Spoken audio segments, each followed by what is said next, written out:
I'm recording. Hello, I'm Austin. How are you? That's great to hear. I'm making a video talking about sweaters. Because I love sweaters. I've been collecting sweaters for a long time. I have a lot of them. I tried filming this like a few times, showing off my entire collection of sweaters. I have about over 50. That raw footage was way too long, so I just decided to pick out some of my favorite sweaters. I tried to organize all of this information I'm about to share. First, I want to talk about my history with sweaters and some of my personal preferences when it comes to knitwear. And then I will show off some of my favorite items from my collection. And then I'm hoping to share some insight and advice on sweaters, owning sweaters, caring for sweaters, getting sweaters, etc. Yeah, I'm listening closely, and I can hear you asking, Austin, what happened? Why do you, a well-adjusted and healthy adult man, own over 50 sweaters? Not to mention that I started this collection when I was growing up in Memphis, where it is incredibly hot and humid. And to that, I say, I don't know. I don't really know. I was never really good at dressing and styling. I'm still not good at it, especially since growing up I spent a majority of my time in a uniform since I went to a Catholic school. But I was always fixated on sweaters that I saw like in the media. I wanted to compile some of the style inspiration I saw in media growing up that really made me get into sweaters. Mabel Pines, obviously, from Gravity Falls. I like the way that she wears them in the summertime. I like the combo of short pants slash skirt and long sleeve sweater. Very excellent style. Mabel Pines, there's Mr. Rogers, he has some pretty good cardigans. There's a specific cable knit sweater in God's Own Country. Velma from Scooby-Doo. When Harry Met Sally has some good sweaters. All of the sweaters in Harry Potter, if I'm allowed to say that. Harper from Wizards of Waverly Place had some pretty banging outfits. Her commitment to the bit and focus on detail, really appreciated that. But she had quite a few good cardigans, I believe. Skimbleshanks the Railway Cat has a great vest. In The Shining, Wendy and Danny have some pretty good sweaters. Really love the clothing in that film. The Lighthouse has some good cable knit sweaters. Seinfeld has some pretty good sweaters. Kurt Cobain has a pretty iconic cardigan that I really like. Twin Peaks has good sweaters. So there was just a lot of media that I watched that really influenced me and made me be like, wait, I kind of want to look like them, low-key. Okay, I also like getting into the sweater game. I did some research to figure out what I do and don't like about sweaters for me personally, and if you're trying to get into sweaters, I would advise you to do that. So you need to specify what fit and cut and drape and stuff like that. For me personally, I prefer a sweater that isn't too thick. I like it to generally be acrylic or a acrylic polyester wool mix. Sweaters that are like completely wool or like are usually relatively expensive and hard to care for and also usually pretty itchy. For my length, I have a shorter torso. My legs are longer, so I like it to have a shorter torso. I like it to be a bit boxy. I definitely like sweaters to have cuffs. I don't want them to just end. The neckline, I don't want it to be too wide. I know that's like a very popular look, but I like it to be relatively small. Not like a turtleneck, but like a crew neck type of deal.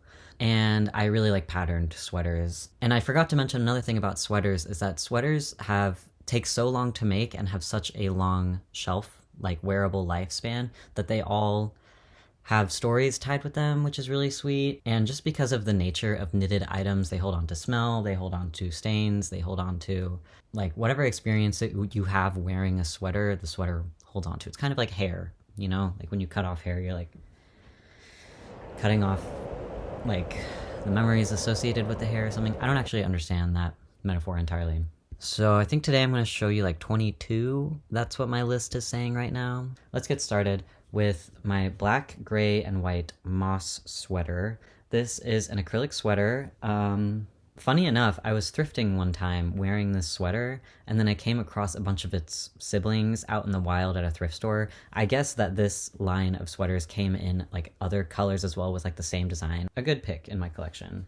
Okay, the next one that I want to talk about is this rainbow-ish kind of deal. But this sweater was gifted to me by my friend Allison, who I think got it used, and she just wasn't wearing it. The length of the sweater is really perfect. It's not cropped. It sits right where I want it to end. I love how warm the colors are. I don't know how well that shows up on this horrible webcam that I purchased. Another aspect about sweaters that I really care about is whether or not the design continues onto the back. I've noticed in a lot of knitwear there will be a design on the front and then the back panel will just be a solid color. Thank you, Allison, for this sweater. I wear it very often. The next one I want to talk about is my black and white star sweater. This sweater was gifted to me by my mom. It was hers and I think she just outgrew it or stopped wearing it. This is 97% cotton, which is kind of rare in my collection. But I love the star design. It's also a perfect fit for me personally. It's not too long, pretty boxy, which is nice. The only drawback to this sweater is how thin the ribbing is. Very thin ribbing. I wish it was a little bit longer. One of my friends I know really wants to steal this sweater, and so when I die, you can give it to him. Okay, next is my green striped sweater. This was thrifted. This is a really nice light sweater. When I wear it, people either tell me I look like Steve from Blue's Clues or Broby from Yo Gabba Gabba. Also kind of looks like, it gives the same vibes as Slimy the Worm from Sesame Street. Next sweater.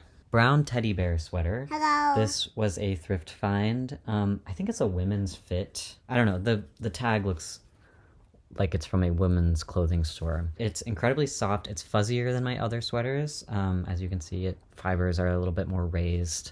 This has really great long ribbing on the end, which is excellent. And I also really like the crew neck style. It comes right up to where I need it to be without it like choking me. This is a really great sweater for costumes. Anytime I dress up as an animal of any kind for like Halloween or an event or something, this is a good pick. The sleeve, I believe this is raglan, straight seam raglan, I believe. It's not vintage or anything, just a really great piece. Next one is what I call my Christmas carpet sweater. I call it Christmas because it's red and green. And I call it a carpet sweater because the texture is crazy. It's like not soft at all. I got this thrifting. I don't wear it a whole lot because the fit is not great. It's quite long. I'm also not a big Christmas person, so I don't really wear a whole lot of Christmas colors. Not a frequent guest on my show, on the show that is my body, specifically my torso. Leave a comment if you have been a guest on my torso. What? Next sweater. This is also kind of a carpety sweater. It's not very soft. This is 74% cotton. This sweater I got pretty early on in my sweater career. I got it thrifting. Just a very neutral color and design. Navy and kind of yellowish goldish stripes on it. I remember wearing it one time while traveling, and I was reading something in a coffee shop wearing a navy cotton sweater. Like, what was I doing? Next one is my black and white quarter zip. I'm not a big zipper person, especially zippers in tandem with knitted wear. I just don't think it works very well. Zippers can get stuck very easy. They're hard to work with. I don't like the weight of a zipper compared to the drape and weight of knitted fabric. This is one of the only sweaters that I own that is new. I've never purchased a new sweater from a store for myself. This was new, and my mom bought it and gave it to me. When I wear it, it makes me feel like I feel a little gay, so... English or Spanish? I don't wear it that often, but it's very soft. I'm trying to get good at this quarter zip action. The collar just looks awkward on me. I like the design on it a lot. It kind of reminds me of like city scaffolding. Good ribbing on the end, a little bit too long. Next sweater. My navy and autumn argyle sweater. This is one of the first sweaters that I ever thrifted, so it's very near and dear to me. This pattern is called argyle. I don't know, it's one of the OGs in my collection. If you knew me in high school, which I hope you didn't, I probably wore this one time and you probably saw it. Next sweater is my huge mustard yellow sweater. This was a thrift find. I like the tag on it a lot. Another cool aspect about sweaters, especially vintage sweaters, is that they usually have embroidered knit tags that tell you kind of the story about the company and the sweater itself. It's just much too big on me. I've tried wearing it several times. When I wear it, I feel like I'm a lemon I'm like the meat inside the lemon, and my lemon peel skin is too big. That's what it makes me feel like. Dang it! I want to wear this more, but I'm not the right size. Next one is my brown and white coarse sweater. This is a relatively new addition. Brown is my favorite color, so that's why I was initially attracted to it, and I like the raglan sleeve on it. Also, because of like the knit of this sweater, it catches onto things easily, so if I have like my hoops, like my little ear hoops in, and I put it on, I have to be like careful it doesn't catch. But it makes me feel like a fisherman kind of. Next sweater. My fancy dark plaid with yellow logo embroidery design sweater. That's what I wrote down. It's very thick, 70% acrylic and 30% wool. It's a bit long on me, and it lays more like a shirt rather than the bubble effect that you get with like the ribbing in most sweaters. It's a little bit too Christmassy for me, but that's okay. That's okay. We'll get through it. We're moving on from pullovers to cardigans. A cardigan is just a sweater that is open in the middle.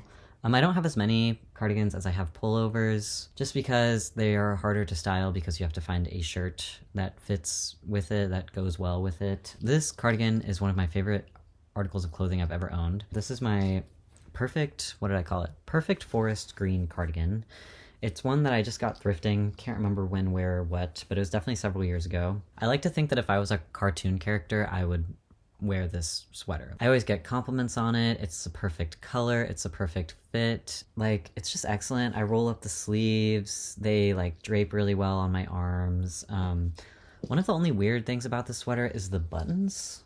I thrifted this, so I don't know if this is how it came, but the buttons are like these little gold buttons, which is cute, but they're put on with safety pins. Like, they're not sewn on.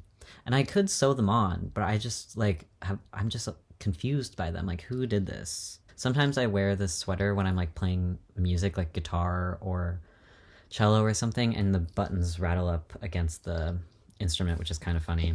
I've worn it so much that I've had to repair it a couple times. That is another aspect of owning sweaters, is understanding visible mending, patchwork on top of knitted work. Next cardigan is my Rainbow Valentine's cardigan. Another freaking zipper one, like my quarter zip. I just don't like zippers in sweaters. I like the colors a lot. I call it a Valentine's cardigan because the stitching here looks like hearts, and the pinky textures near the end just really make me feel like Valentine's Day.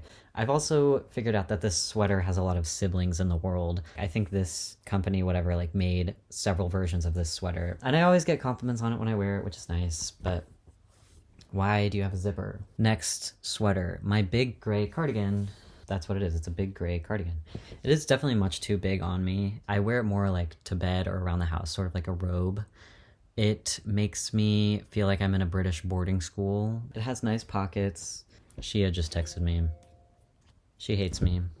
She actually hates me. Oh yeah, another weird aspect about the sweater is that the seams are sort of inside out, where all of the seams connect. This is outside of the sweater. It has like the seam allowance on it. Next one, my maroon animal cardigan. This is an upsetting case for me because this is a really cool sweater, but like the design is really cool, but there are many aspects about the sweater that I'm not super happy about. It's rough and it's kind of too long. The fit is awkward and it's definitely falling apart. Like, I need to do some mending. I like wearing this when I go to the zoo because when I see the animals, I can point to my sweater and say, look, I'm a big fan of you. You're on my sweater, my cardigan. I like that they're nighttime animals on it. There's a bear on it. Bears are one of my favorite animals. Shout out bears. Bear Nation strong. Next sweater, my warm red cardigan. This is my Mr. Rogers cardigan. It's a little itchy, a little thin, but sometimes you just need solid color staples in knitted wear. One more cardigan that I forgot about. Just a nice olive. I just love the patterns on here. Great sweater, great buttons, golden buttons on it. Makes me feel like a character in like a graphic novel, like a YA graphic novel. We are moving on from cardigans to vests. I don't have a very strong vest game because I got pretty noodly arms, and so when I wear a vest without sleeves, it makes my arms look really tiny. But I have a couple that I really like, and they're good for when you need to wear knitted wear in the summertime. So the first one is my nugget vest. I call it my nugget vest because the tag says nuggets. Love the colors, purpley, bluey, goldy, bluey. No pockets, sad, but another aspect about the sweater that I really like is that there is a pattern on the back, but it's different than the pattern on the front. Next is my farm animal vest. It's a red vest with farm animals on it, and don't even worry about it. There are farm animals on the back. And when I wear it and I go to the farm, I can tap a cow on the shoulder and say, hey, check it out. You're on my vest. I love you. Thank you for milk and cheese. Okay, moving on from vests to knitted shirts. They're just good for the summertime. I can still show off my knit wear when it's incredibly hot outside. This is an OG one. Olive green, sort of knitted deal. It has sort of a quilt pattern on it. See all these squares of different things. Kenneth too. And I've noticed that this shirt has a lot of siblings. I've thrifted in other occasions outside of getting the same shirt but in like different colors and different designs from Kenneth too, which is kind of funny. Maybe I should wear it tonight. I have plans tonight. Another knitted shirt. It's incredibly soft, but I love the crew neck ribbing on the edge. But this is a great shirt because of how versatile it is. I can wear it in a formal setting. I can wear it when I'm doing pit band stuff and you have to wear all black, or when I'm doing crew work stuff and you have to wear all black. Okay, my last section of my sweater collection are things that I made. Yep, he just said that. I have made a few sweaters in my fiber arts career.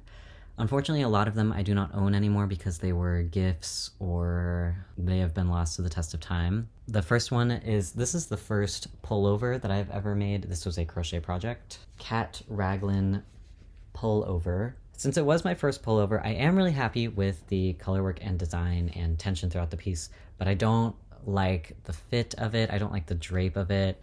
I'm really happy and proud that I did it, but I don't know if it'll ever see the light of day in terms of me wearing it. I might sell it, I might unravel it or try and alter it. If anyone is interested in this sweater, let me know. It's simply too short. It is simply too boxy. I don't know what I'm gonna do, but I've taken some photos of it and I'm proud of it. The other things that I have made are my blue sweater, which was a gift for a friend. I will include photos of it. Another sweater that I made was the cardigan that I made for Cave Town that I completely designed and made myself. It was a patchwork cardigan inspired by the Sleepyhead album cover. Very pleased with how that turned out. I think I made a TikTok about it like years ago when I was a freshman in college. And then I'm also actually working on one right now. The blue sweater that I made for a friend was sort of a scrap yarn sweater. So I gathered all of my blue scrap yarn and made the blue scrap sweater, and now I'm making a green scrap sweater. Here is the sleeve. This is the back panel, and this is the front panel. I think that was all of my collection that I wanted to show off and share. Now let's learn about sweaters. Mama, let's research. One of the biggest things to understand is the anatomy of a sweater, so that you can point to what it is that you would change or you like or you don't like about sweaters. This is the neckband of a sweater, aka the collar. This is obviously the shoulder. The top portion that kind of ends here is the yoke. There is the underarm, which is a very important thing to consider with sweaters, especially if you're making sweaters or any kind of clothing wear, because you'll make the arm a one size cylinder, but you don't consider how much movement happens here. And then the main part of the sweater is just the body, the torso. Obviously this is a sleeve. This is a cuff, and then the hem at the bottom, or like the band at the bottom. It's kind of the anatomy of a sweater. So when you are looking into what you like about sweaters, there are lots of things to consider. The decades that it was made, the fit, the texture or materials or knit of it, the drape, and the design on it. Sweaters with designs don't have a specific name. There's like obviously patterned is a word you could use. Fair Isle is like a big buzzword, which relatively just refers to a sweater with a design on it. Other terms and things to consider, I just made like a list. Things like raglan, ribbing, cable knit, cardigan, pullover vest, fasteners, pockets, neckline, stretch, hems, cuffs. A big thing to consider is how the sleeves are attached. There's straight seam raglan, semi-raglan, raglan yoke, zero raglan saddle. There's cable knit refers to how the stitching sort of looks on a sweater. So instead of talking about design and things like color, it's more so like what the stitches themselves look like. Cable knit usually refers to a more intricate design. Cable knit is usually posed with the term like a fisherman's sweater. And obviously when you're looking at things online versus having them in person, it can be way different. The stretch of a sweater, kind of hard to determine online, but just like knowing how much knitwear can move, how flexible it is. Acrylic definitely stretches pretty well, but the more wool doesn't stretch, it kind of depends. Yeah, I think I kind of touched on most of the terms that I wanted to look into. Anyways, I also wanted to provide some advice on owning sweaters. For starters, use what you have. Try not to buy something new. Look around you, ask around who has sweaters that they don't want. And then it's also not always the case, but generally the older an item of clothing is, the better quality it is. As I mentioned, like a majority of my sweaters are from like 90s, early 2000s, late 80s. When you are looking to go out thrifting for sweaters, a big piece of advice I would give is to find a town or community that has a big population of elderly communities. Those people have a lot of old clothing that they don't wear anymore and they get rid of, and the thrift stores then get an influx of this nice vintage, good quality, especially knitwear, and it will be really cheap. You'll have a lot of options. A lot of sweaters that I've gotten I get when I visit older family members. There's one thrift store that I go to when I visit one of my grandmothers, and the sweaters there are like a quarter. Like, it's awesome.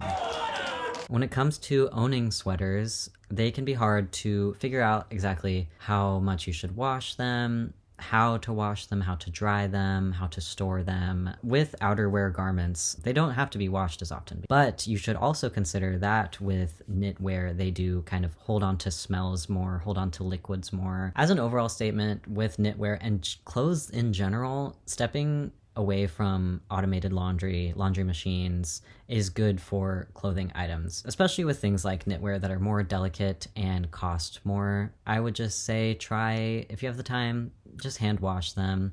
You don't have to get like a washboard and sit on a rock in the sun and scrub them. Just own a bucket, first of all. Everyone needs to own a bucket. Wash it, soak it for a little bit. Always check the tags for the wash care instructions. And then when you are drying them, a big tip that I need to give is that the way that you dry something is the way that it's gonna look. As an overall, I will dry my sweaters on a flat surface. Wherever you dry them, they will probably smell like that. You can dry some sweaters in the dryer, especially if you want a sweater to shrink. That is a good option, but I would not recommend putting them in the dryer. With clothing in general, and especially like acrylic knitwear, pilling ends up happening. The less often that you put your clothes in the dryer, the less pilling will happen. And then when you store sweaters as well, same thing as drying them, the way that you store sweaters are the way that they are going to look. So if you hang a sweater, it will get those divots, it will stretch out. I would recommend folding knitwear. I have like shelves, like a whole shelf unit in my closet that I put all of my sweaters on. And then in terms of like longevity of a sweater, they are relatively hard to alter and fix. If you're a crafty kind of person, look into visible mending. It's not as hard as it looks, it just takes a long time. Yeah,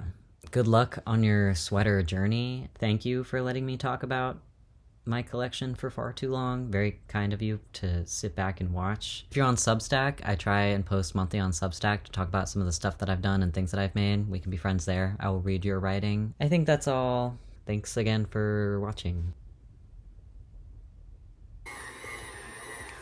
Stand back, Mama. No, that's not good.